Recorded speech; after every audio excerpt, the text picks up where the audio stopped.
नमस्कार साथियों, मैं संदीप आपका अपने YouTube चैनल संकल्प विद संदीप में पुनः स्वागत करता हूं।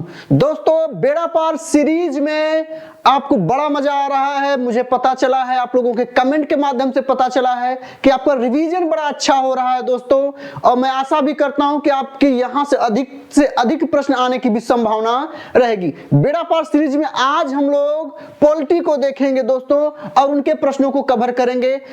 कम से कम समय में हम रिवीजन का काम कर रहे हैं दोस्तों। पॉलिटी के बाद जियोग्राफी, जियोग्राफी के बाद विज्ञान के प्रश्न, विज्ञान के बाद विविध, और उसके बाद सेलेक्टेड प्रश्न। लगभग 500 सेलेक्टेड पॉइंट को हम करवाएंगे जो बार बार परीक्षाओं में आते हैं, जो आपके यूपीपी में, UPP, SSC, RO, ARO, PCS जैसे सभी परीक्षाओं में जो पूछे जाते हैं उनको हम लोग कवर करने की कोशिश कर रहे हैं दोस्तों। तो दोस्तों, ज्यादा समय न गवाते हुए अपने टॉपिक की तरफ बढ़ते हैं। बेड़ा पार सीरीज, बेड़ा पार सीरीज में आज का क्या है बिंदु? पॉलिटी है दोस्तों। आज का पॉलिटी है और हम लोग यहीं से शुरू करेंगे दोस्तों। आप लोग देखिएगा अच्छे से और कमेंट जरूर करिएगा कि आपको ये सीरीज कैसी लग रही है, यह सीरीज कैसी लग रही दोस्तों। तो नियंत्रण परिषद की स्थापना किस अधिनियम के तहत हुई? तो पिट्स इंडिया एक्ट अधिनियम 1784 के तहत। सर्वोच्च न्यायालय की स्थापना, इंपॉर्टेंट, सर्वोच्च न्यायालय की स्थापना किस अधिनियम द्वारा हुई? तो नियामक अधिनियम 1773, यानी किसके द्वारा? 73 के द्वारा, 1773 के एक्ट के द्वारा भारत में सर्वोच्च न्यायालय की स्थापना की गई। काफी महत्वपूर्ण बिंदु है दोस्तों, ध्यान दीजिएगा। इंग्लिश मिशनरियों को भारत आने का और प्रचार प्रसार करने की छूट कब दी गई? किस चार्टर अधिनियम के तहत? तो 1813 में। ठीक। गवर्नर जनरल की परिषद में कानूनी सदस्य की नियुक्ति कब दी गई? तो चार्टर अधिनियम 1833 के तहत इसको दिया गया दोस्तों। 1833 के तहत इसको दिया गया। चलिए आगे देखते हैं, आगे देखते हैं इसमें दोस्तों। अगला, भारत सरकार अधिनियम 1935 की मुख्य विशेषताओं को हम देखेंगे दोस्तों। चूंकि आप जानते हैं कि आपके संविधान पे, यानी हमारे संविधान पे वर्तमान में सर्वाधिक प्रभाव किस अधिनियम का पड़ा है, आपसे अगर प्रश्न पूछ दे तो भारत सरकार अधिनियम 1935। इस अधिनियम में अखिल भारतीय महासंघ यानी भारत संघ यानी फेडरेशन ऑफ इंडिया के नाम से भारत का क्या किया गया था? प्रावधान किया गया। यह प्रांतीय स्वायत्तता के सूत्रपात का संकेत था। ध्यान रखिएगा दोस्तों, 1919 में प्रांतों पर द्वैध शासन स्थापित कर दिया गया था, लेकिन 1935 के द्वारा प्रांतों से, प्रांतीय स्तर से द्वैध शासन प्रणाली को समाप्त कर द्वैध शासन प्रणाली फिर कहां लागू किया गया? 1935 में केंद्र पर। ध्यान रखिएगा, केंद्र पर। ठीक। तो ये बेहद महत्वपूर्ण बिंदु है दोस्तों, ये बेहद महत्वपूर्ण बिंदु है। आइए आगे देखते हैं। सही सुमेलित है दोस्तों। संविधान सभा समिति है, दूसरी तरफ अध्यक्ष हैं। मूल अधिकार, मूल अधिकार से संबंधित कौन थे अध्यक्ष मूल अधिकार समिति के? तो सरदार पटेल। संचालन समिति के कौन थे? तो डॉक्टर राजेंद्र प्रसाद जी थे। संघ शक्ति और संघ समिति दोनों, संघ शक्ति और संघ समिति की बात करेगा, संघ समिति की बात करेगा तो दोनों के कौन थे? जवाहरलाल नेहरू यानी जेएल नेहरू। प्रारूप समिति के अध्यक्ष कौन थे? तो भीमराव अंबेडकर थे। और कार्य संचालन के कौन थे? ऑर्डर ऑफ बिजनेस तो के.एम. मुंशी थे। इंपॉर्टेंट है, के.एम. मुंशी थे, इंपॉर्टेंट है दोस्तों। ठीक। चलिए आगे देखते हैं। अब हमारा संवैधानिक प्रावधान और स्रोत, हमारे संविधान में जो नियम कानून बनाए गए वो कहां से लिए गए हैं? तो मूल अधिकार, मूल अधिकार कहां से लिए गए हैं दोस्तों? यूएसए से लिए गए हैं। ठीक। शासन की संसदीय प्रणाली कहां से ली गई है? तो ध्यान रखिए, संसदीय प्रणाली ग्रेट ब्रिटेन की देन है। हमारे संविधान में हम ग्रेट ब्रिटेन से ग्रहण करते हैं किसको? शासन की संसदीय प्रणाली। आपातकाल के समय मूल अधिकारों का स्थगन कहां से लिया गया है? तो जर्मनी का वीमर संविधान से लिया गया है। कहां से? जर्मनी से। राज्य के नीति निर्देशक तत्व का सिद्धांत कहां से लिया गया है? तो आयरलैंड से लिया गया है, यानी आयरिश संविधान से लिया गया है, आयरिश संविधान से लिया गया है। चलिए आगे देखते हैं दोस्तों। विधि का शासन कहां से लिया गया है? तो ध्यान रखिएगा, इंग्लैंड, लेकिन विधि द्वारा स्थापित प्रक्रिया पूछ देगा। विधि का शासन इंग्लैंड, लेकिन विधि द्वारा स्थापित प्रक्रिया पूछेगा तो आपको जापान उत्तर करना होगा। राष्ट्रपति के विचारार्थ राज्यपाल द्वारा विधेयक को सुरक्षित रखना, यानी राज्यपाल किसी विधेयक को राष्ट्रपति के विचार हेतु सुरक्षित रख सकता है, अपने पास रोक सकता है। यह कहां से लिया गया है? तो कनाडा से लिया गया है। विस्तृत उभयनिष्ठ सूची या समवर्ती सूची, समवर्ती सूची कहां से लिया गया है? ऑस्ट्रेलिया से लिया गया है। समवर्ती सूची का मतलब क्या होता है? जिसमें राज्य और केंद्र दोनों सरकारें अपना नियम बनाती हैं, कानून बनाती हैं, ठीक है। मंत्रिमंडलीय सरकार कहां से लिया गया है? तो ब्रिटिश संविधान से लिया गया है। केंद्र और राज्यों के संबंध को कहां से लिया गया? तो कनाडा के संविधान से लिया गया है। भारत राज्यों का संघ है तथा संघ में अधिक शक्ति निहित है। यह बात हम कहां से ग्रहण करते हैं, कहां से लिए हैं? तो कनाडा से लिए हैं दोस्तों, ठीक। चलिए आगे।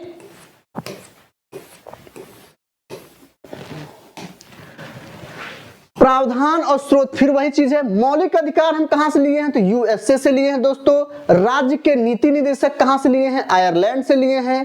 केंद्र की अवशिष्ट शक्तियां, केंद्र मतलब यहां आपसे संघ भी दे देगा, संघ दे देगा तो भी आपका उत्तर यही होगा, केंद्र यानी संघ की बात कर रहा है। तो कहां से लिया गया? कनाडा। और आपातकालीन शक्तियां कहां से लिया गया है? आपातकालीन शक्तियां जर्मनी से, जर्मनी से दोस्तों। चलिए आगे देखते हैं दोस्तों। इसमें सही सुमेलन है क्या भाई?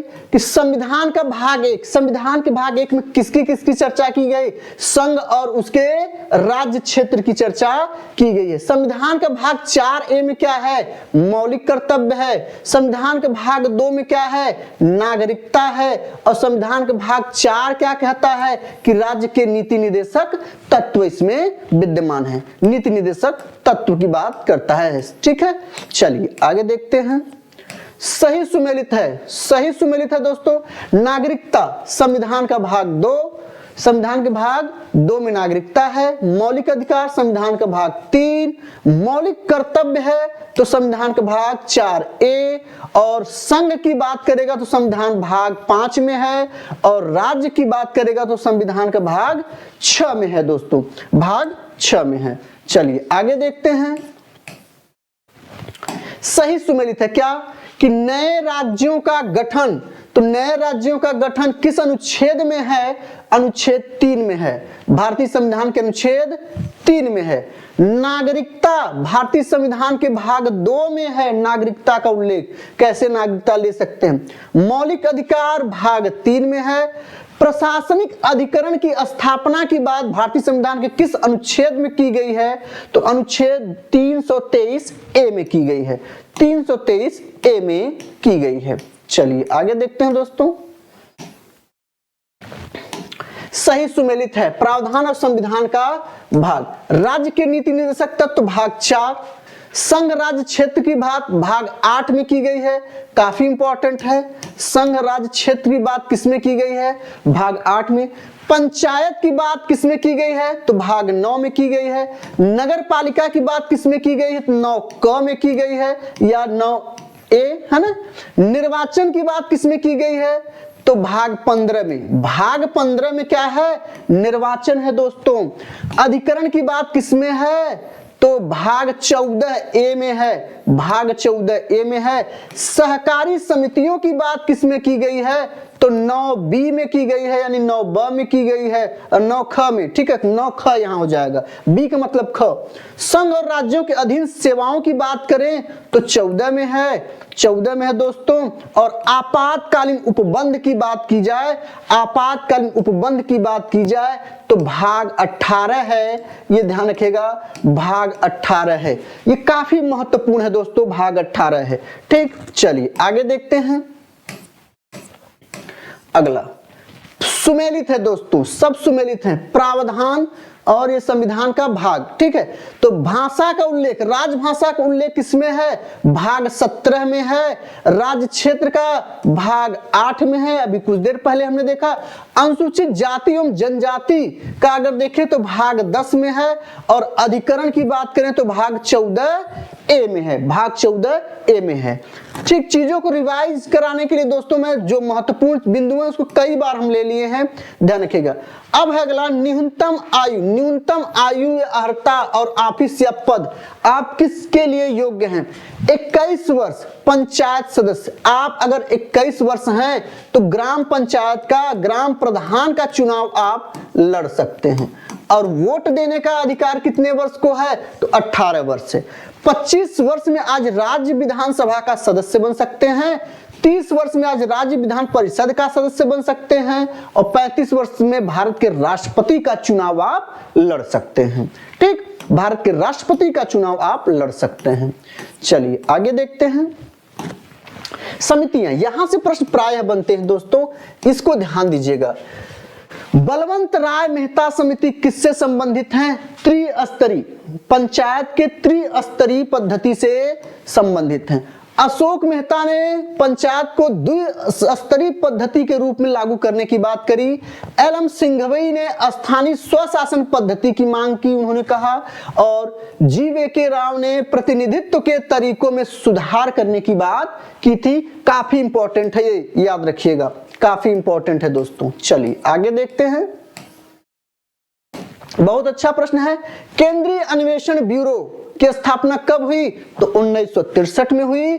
भ्रष्टाचार निरोध कानून कब बना? 1988। और प्रवर्तन निदेशालय कब बना? 1956। याद रखिएगा, प्रवर्तन निदेशालय और भ्रष्टाचार केंद्रीय अन्वेषण ब्यूरो, तीनों दोस्तों आपको याद रखना होगा।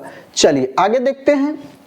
आगे क्या है कि अंतर राज्य परिषद तो 1990 में स्थापना हुई और राष्ट्रीय विकास परिषद का तो 2 अक्टूबर 1952 में हुआ, सबसे ज्यादा बार पूछा गया है।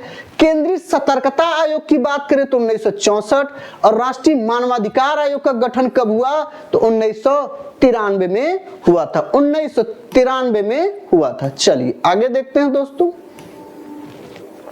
भारतीय शस्त्र अधिनियम, ये जब अंग्रेजों का शासन था भारत पर, ये उस समय की बात है, अंग्रेजों के शासन के समय है कि भारतीय शस्त्र अधिनियम कब लागू हुआ? 1878। शाही पद अधिनियम 1876।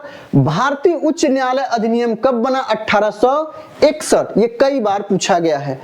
भारतीय विवाह विच्छेद अधिनियम कब बना? 1869। ठीक है दोस्तों, चलिए आगे देखते हैं। अच्छा हाँ, कुछ लोगों से संबंधित महत्वपूर्ण स्थल दोस्तों आप देख जाइएगा तो ध्यान रखिए। जी.एल. नेहरू कहां से संबंधित हैं? शांतिवन से।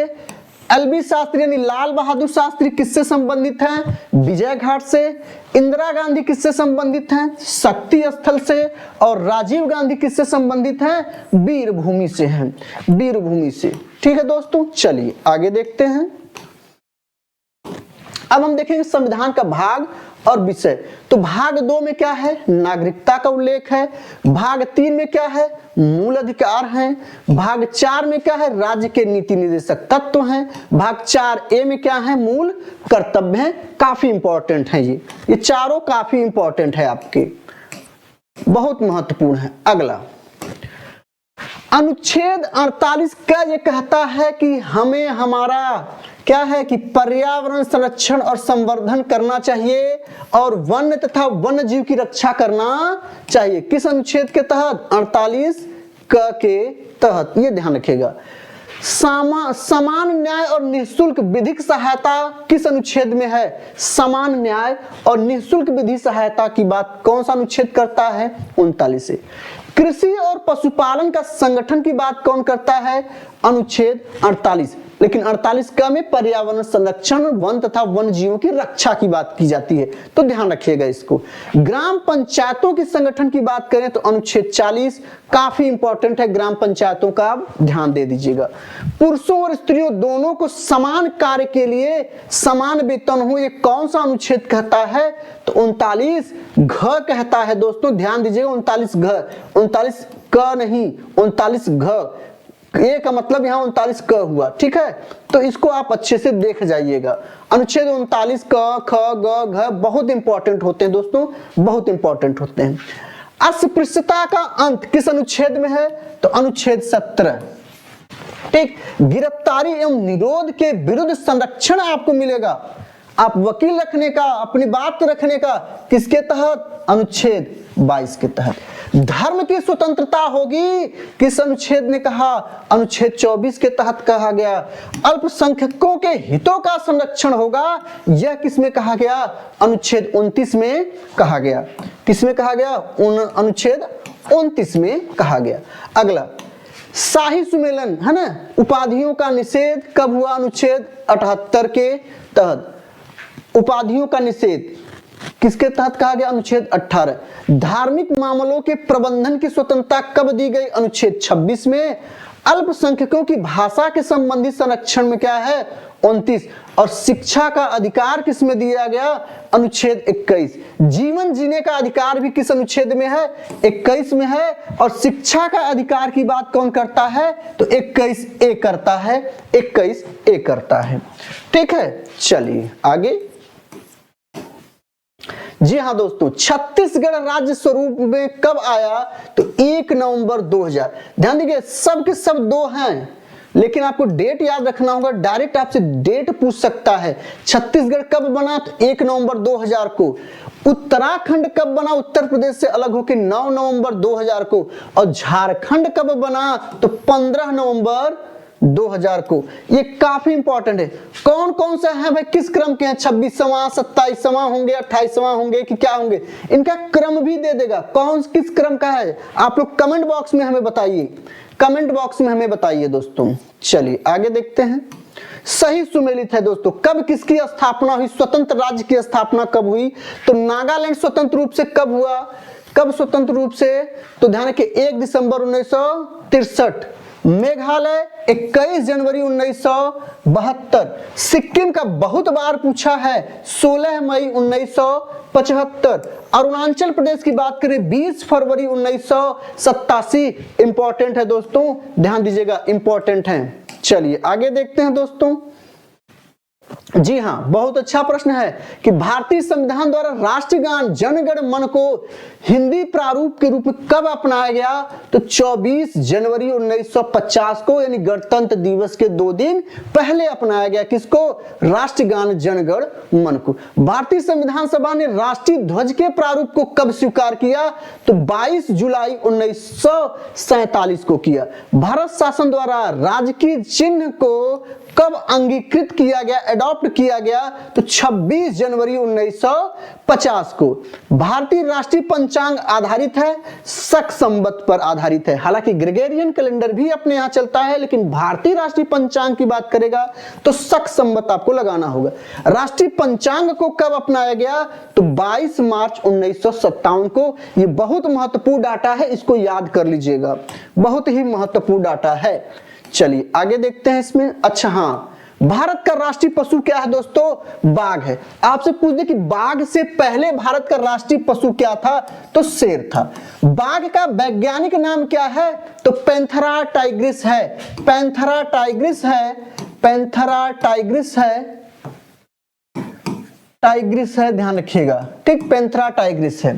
भारत का राष्ट्रीय पुष्प क्या है? कमल है। कमल का वैज्ञानिक नाम क्या है? निलेम्बो निसिफेरा। निलेम्बो निसिफेरा याद रखिएगा, आपसे वैज्ञानिक नाम भी पूछ सकता है। भारत का राष्ट्रीय पक्षी क्या है? मोर। मोर का वैज्ञानिक नाम क्या है? पाओक्रिटेटस। पाओक्रिटेटस। और निलेम्बो निसिफेरा, निलेम्बो निसिफेरा किसका है? कमल का है। ठीक, भारतीय राष्ट्रीय ध्वज में चक्र प्रतीक किसका है? न्याय का। चक्र प्रतीक क्या है? न्याय का। 24 घंटे लगातार चलने का भी है, समय का भी प्रतीक है। भारत के राष्ट्रीय ध्वज में आरो यानी तीली की कुल संख्या कितनी है? 24 है। कितनी तीलियां हैं? 24। राष्ट्रीय ध्वज की लंबाई का अनुपात कितना है? 3:2 है। चाहे जितना बड़ा झंडा हो, चाहे जितना छोटा झंडा हो, उसका अनुपात सदैव 3:2 का होगा। संपूर्ण राष्ट्रगान के वादन या गायन का समय कितना है? तो 52 सेकेंड है। लेकिन विपरीत समय में, संकट के समय में 20 सेकेंड ही है, 20 सेकेंड ही है। ये भी आप ध्यान रखिएगा। जनगण मन को भारत राष्ट्रगान के रूप में अपनाया कब अपनाया? तो 1950 में अपनाया। ठीक, यहां तक क्लियर है। चलिए आगे चलते हैं। जी हाँ, बहुत बढ़िया। सूचियां, सूचियों से आपसे प्रश्न पूछने की संभावना प्रबल रहेगी, इसलिए आप सभी सूचियों को याद कर जाइएगा। विषय और सूची। वन, वन किस सूची में है? समवर्ती। समवर्ती मतलब क्या है भाई? इसमें राज्य भी आएंगे और केंद्र भी आएगा, यानी संघ भी आएगा, केंद्र भी आएगा। ठीक। डाकघर बचत, तो डाकघर पूर्ण रूप से क्या है? संघी है, यानी केंद्र है, केंद्र सरकार के अधीन है डाक, ये ध्यान देखिएगा, केंद्र सरकार के अधीन है। जन स्वास्थ्य है, तो जन स्वास्थ्य ये राज्य सूची में है, राज्य के अधीन है। शेयर बाजार संघीय सूची है, यानी केंद्र के अधीन है। शेयर बाजार किसके अधीन है? केंद्र के अधीन है, ये ध्यान रखिएगा, केंद्र के अधीन है। चलिए आगे देखते हैं इसमें। हाँ, और भी अच्छा। चलिए, केंद्र सूची, केंद्र सूची कहे चाहे संघ सूची कहे, संघ सूची कहे, दोनों का मतलब एक ही है दोस्तों, दोनों का मतलब एक ही है। तो जनगणना किसमें आता है? केंद्र सूची में, यानी संघ सूची में आता है। और पुलिस किस में आता है? पुलिस। और सार्वजनिक व्यवस्था किस में आती है? तो राज्य सूची में। समवर्ती सूची में क्या क्या आते हैं? जनसंख्या नियंत्रण, परिवार नियोजन किस में आते हैं? समवर्ती सूची। समवर्ती सूची का मतलब क्या है इसमें? कि इसमें केंद्र भी है, केंद्र में भी आएगा और राज्य में भी आएगा, दोनों में आएगा, यानी संघ और राज्य, संघ और राज्य दोनों में आएगा। अवशिष्ट विषय यानी केंद्र के अधीन होगा, जैसे आंतरिक अनुसंधान, आंतरिक अनुसंधान ये सब केंद्र के अधीन आएगा। ठीक, ध्यान रखिएगा। चलिए आगे देखते हैं। अच्छा हाँ, ठीक है। भारत के संविधान की समवर्ती सूची में क्या है? जनसंख्या नियंत्रण और परिवार नियोजन, ये इंपॉर्टेंट है, ध्यान दीजिएगा। सुमेलित है आगे। सार्वजनिक स्वास्थ्य एवं स्वच्छता किस अनुसूची में है? राज्य। जहां स्वास्थ्य और सुरक्षा की बात होगी वो राज्य का दायित्व होगा। जनगणना संघ की है, यानी केंद्र सूची का विषय है। राज्यसभा में सीटों का बंटवारा किसमें दिया? चौथी अनुसूची में है। दल विदल का किसमें है? 10वीं अनुसूची में है। और समवर्ती सूची में क्या है? शिक्षा है। शिक्षा समवर्ती में राज्य और केंद्र दोनों के अधीन है। ठीक, दोनों के अधीन है। चलिए आगे देखते हैं। जी हाँ दोस्तों, बहुत अच्छा कि संविधान के अनुसूची में जिसमें 3 विधायी सूचियों का प्रावधान है, अनुसूची कौन सी है? 7वीं अनुसूची में है। क्या क्या है देखते हैं दोस्तों। संघी सूची, संघी सूची में प्रारंभ में 97 प्रविष्टियां थी, यानी 97 विषय थे। कितने विषय थे? 97। अब वर्तमान में कितने हैं? तो 98 है, यानी एक बढ़ गया है यहाँ। संघी सूची में समझिए हो गया। राज्य सूची में, राज्य सूची में 66 विषय हैं, वर्तमान में कम होकर कितने कर दिए गए? 59 कर दिए गए। समवर्ती सूची में 47 प्रविष्टियां मूल में थी, मूल संविधान में, वर्तमान में इसमें कितने हो गए? 52 हो गए। तो ये मूल संविधान में है और ये वर्तमान में है संशोधन के बाद, संशोधन के बाद है। चलिए आगे देखते हैं। जी हाँ दोस्तों, बहुत अच्छा। चतुर्थ, चतुर्थ अनुसूची में क्या है? राज्यसभा में स्थानों का आवंटन।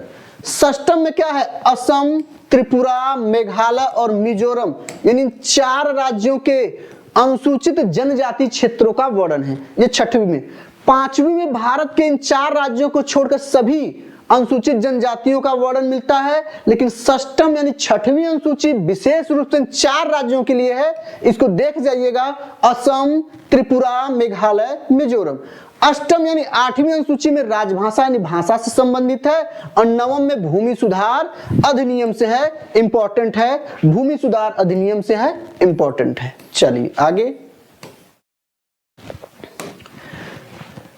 तीसरी अनुसूची में क्या है? शपथ एवं प्रतिज्ञान के प्रति प्रारूप की बात की गई है। 10वीं अनुसूची में दल बदल के प्रारूप से संबंधित है, दल बदल है ना। 8वीं अनुसूची में भाषा है। 9वीं में विशिष्ट अधिनियमों एवं विनिमयों का विधि मान्यकरण है। और 4थी अनुसूची में राज्यसभा में स्थानों का आवंटन है। वही चीजें हैं जो पीछे हम लोगों ने देखा है। चलिए आगे देखते हैं। इसमें आगे देखते हैं। एक तरफ अनुच्छेद है, एक तरफ क्या उससे संबंधित है ना। अनुच्छेद 54 क्या कहता है? कि भारत के राष्ट्रपति का निर्वाचन होगा। ठीक। अनुच्छेद 75 क्या कहता है? प्रधानमंत्री और मंत्रिपरिषद की क्या होगी? नियुक्ति होगी। अनुच्छेद 155 क्या कहता है? राज्य के राज्यपाल की नियुक्ति होगी। राज्यपाल की नियुक्ति से संबंधित अनुच्छेद कौन? 155। भारत का राष्ट्रपति का निर्वाचन होगा। देखिए, भारत का एक राष्ट्रपति होगा, अगर एक राष्ट्रपति होगा तब तो वहां 52 हो जाएगा, एक राष्ट्रपति होगा तो 52, लेकिन राष्ट्रपति का निर्वाचन का उल्लेख किसमें है? 54 में। प्रधानमंत्री और मंत्रिपरिषद की नियुक्ति की बात की जाए तो अनुच्छेद 75 में। राज्यों का एक राज्यपाल होगा, ये किसमें कहा गया? 155 में। अनुच्छेद 164 क्या कह रहा है कि राज्य के मुख्यमंत्री और मंत्रिपरिषद की नियुक्ति होगी, ये ध्यान रखिएगा। और अनुच्छेद 170 क्या कहता है कि राज्य विधानसभाओं की संरचना के बारे में वर्णन मिलता है, संरचना के बारे में वर्णन मिलता है। चलिए आगे देखते हैं। सही सुमेलित है। अंतर राज्य परिषद का उल्लेख किसमें है? अनुच्छेद 263। प्रशासनिक न्यायाधिकरण में अनुच्छेद 323 का ध्यान रखिएगा। अब यहाँ ये वेरी इंपॉर्टेंट है दोस्तों, ये वेरी इंपॉर्टेंट है, ये ध्यान रखना है आपको कि भारत का निर्वाचन आयोग का उल्लेख किस अनुच्छेद में है? अनुच्छेद 324 में है। अनुच्छेद 39 का क्या है? समान न्याय एवं निःशुल्क विधिक सहायता की बात करता है। अनुच्छेद 40 क्या है? ग्राम पंचायतों के संगठन की बात करता है। अनुच्छेद 44 क्या है? समान नागरिक संहिता, है ना, सिविल कोड की बात करता है, जो कि आपके गोवा में है, गोवा में है, ध्यान रखिएगा। अनुच्छेद 50 की बात करते हैं, न्यायपालिका का कार्यपालिका से पृथक्करण की बात करता है। ठीक है दोस्तों, चलिए आगे देखते हैं। इसमें सुमेलित है दोस्तों, क्या क्या सुमेलित है? अनुच्छेद 14 क्या है? समानता का अधिकार। अनुच्छेद 36 में क्या है? राज्य की परिभाषा है, जो नीति निर्देशक तत्व के तहत आती है, राज्य की परिभाषा की बात है। अनुच्छेद 74 क्या है कि एक मंत्रि परिषद होगा, ये 74 कहता है। अनुच्छेद 368 क्या कहता है कि संविधान का संशोधन हो सकता है, संविधान का संशोधन होगा अनुच्छेद 368 के तहत। ये कहां से लिया गया है? तो दक्षिण अफ्रीका से लिया गया है। कहां से लिया गया है? तो दक्षिण अफ्रीका से लिया गया संविधान संशोधन की प्रक्रिया, संविधान संशोधन की प्रक्रिया। ठीक, चलिए अनुच्छेद 61 क्या कहता है कि राष्ट्रपति पर महाभियोग चलाया जा सकता है, लेकिन अनुच्छेद 67 क्या कहता है? उपराष्ट्रपति को हटाया जा सकता है। ध्यान रखिएगा, उपराष्ट्रपति पे महाभियोग नहीं चलाया जाता, महाभियोग नहीं चलाया जाता, ध्यान रखना है। अनुच्छेद 94 क्या कह रहा है दोस्तों? स्पीकर को कैसे हटाया जाए, किस अनुच्छेद में इसका वर्णन है? 94। अनुच्छेद 90 में क्या है कि राज्यसभा के उपसभापति को कैसे हटाना है, उपसभापति को कैसे हटाना है, इसकी बात करता है अनुच्छेद 90। ये सभी महत्वपूर्ण हैं, चारों महत्वपूर्ण हैं। चलिए आगे देखते हैं। देखिए अनुच्छेद 324 क्या है? निर्वाचन आयोग है, अभी हमने देखा, लेकिन फिर से ध्यान रखिए अनुच्छेद 324। अनुच्छेद 315 क्या है? लोक सेवा आयोग की बात करता है।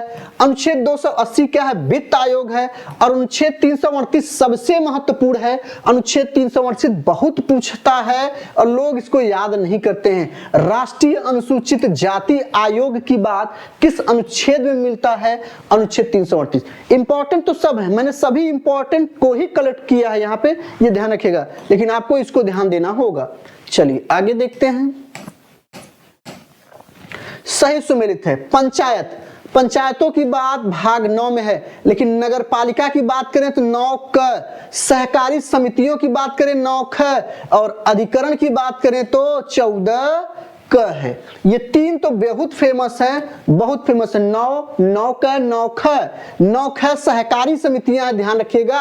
और ग्राम पंचायत की बात करेगा, अगर ग्राम पंचायत की बात करेगा तो ग्राम पंचायत 9 में है, और नगर पालिका की बात करेगा तो 9 क में है, नगर पालिका की बात करेगा तो 9 क में है। चलिए आगे देखते हैं। हमारे संविधान में राष्ट्र का उल्लेख किस नाम से किया गया है? तो भारत तथा इंडिया के नाम से किया गया, लेकिन इसमें संशोधन कर दिया गया, एक संशोधन कर दिया गया। अब भारत का नाम हमारे संविधान में क्या है भाई? कमेंट करके बताइए तो कितने लोग इसको जानते हैं, कमेंट करके बताइए कि कितने लोग इसको जानते हैं।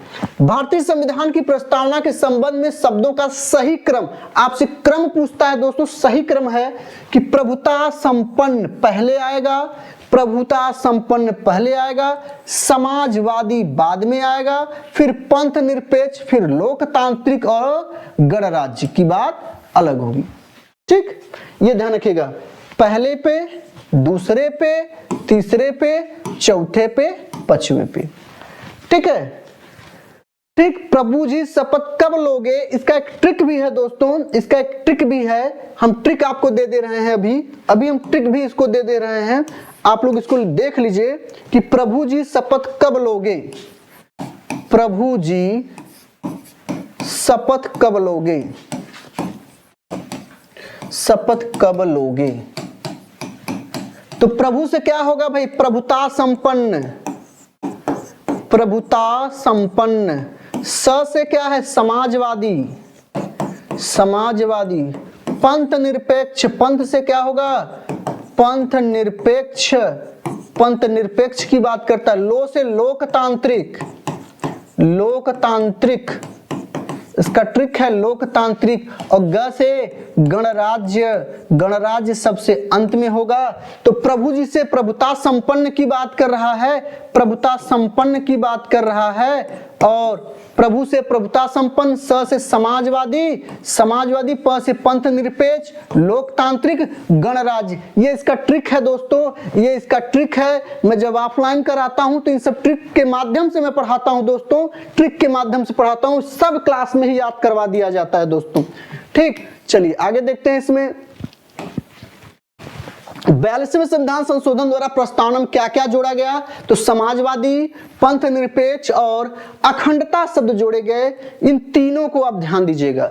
ठीक, भारत को धर्मनिरपेक्ष राज्य कौन बताता है, कौन वर्णित करता है, तो संविधान की प्रस्तावना, संविधान की प्रस्तावना करता है दोस्तों, संविधान की प्रस्तावना करता है। चलिए आगे, भारत में राजनीतिक व्यवस्था के मूलभूत लक्षण क्या हैं, क्या क्या मूलभूत लक्षण है भारत में राजनीतिक व्यवस्था के, तो पहला है यह एक लोकतांत्रिक गणराज्य है। भारत क्या है, एक लोकतांत्रिक गणराज्य है। दूसरा क्या है, इसमें संसदात्मक रूप की सरकार है, यानी इसमें संसदात्मक रूप की सरकार है। संसद है, संसद के 3 अंग हैं। ठीक, सर्वोच्च सत्ता भारत की जनता में निहित है, किसी एक व्यक्ति में निहित नहीं है, ध्यान देना है। सत्ता को केंद्र एवं राज्यों में विभाजित किया गया है, यह भी आपको ध्यान देना है। ठीक, तो ये चारों हैं। चलिए आगे, आगे क्या है दोस्तों, सही कथन है, क्या है, भारत एक लोकतांत्रिक राज्य व्यवस्था है, सही है। भारत एक प्रभुता संपन्न राज्य है, अभी हमने देखा, ये भी सही है। भारत में लोकतांत्रिक समाज है, यह भी सही है। भारत एक कल्याणकारी राज्य है, यह भी सही है। ठीक है, यह भी सही है। चलिए आगे देखते हैं। अच्छा, खत्म हो गया। ठीक है दोस्तों, कुछ चीजों को और इसमें ध्यान रखिएगा दोस्तों, जैसे आपसे घरेलू हिंसा अधिनियम पूछ दे, महिला घरेलू हिंसा अधिनियम, हिंसा अधिनियम, ये 2005। उत्तराधिकार अधिनियम अगर पूछ दे, उत्तराधिकार अधिनियम, उत्तराधिकार अधिनियम, उत्तराधिकार अधिनियम की बात करें तो क्या होगा, कमेंट बॉक्स में हमें बताइए। तब क्या होगा भाई, इसका कमेंट बॉक्स में जरूर बताइए। ठीक है दोस्तों, आज का वीडियो कैसा लगा कमेंट बॉक्स में हमें जरूर बताइएगा, और शेयर और लाइक करना न भूलिएगा। जय हिंद।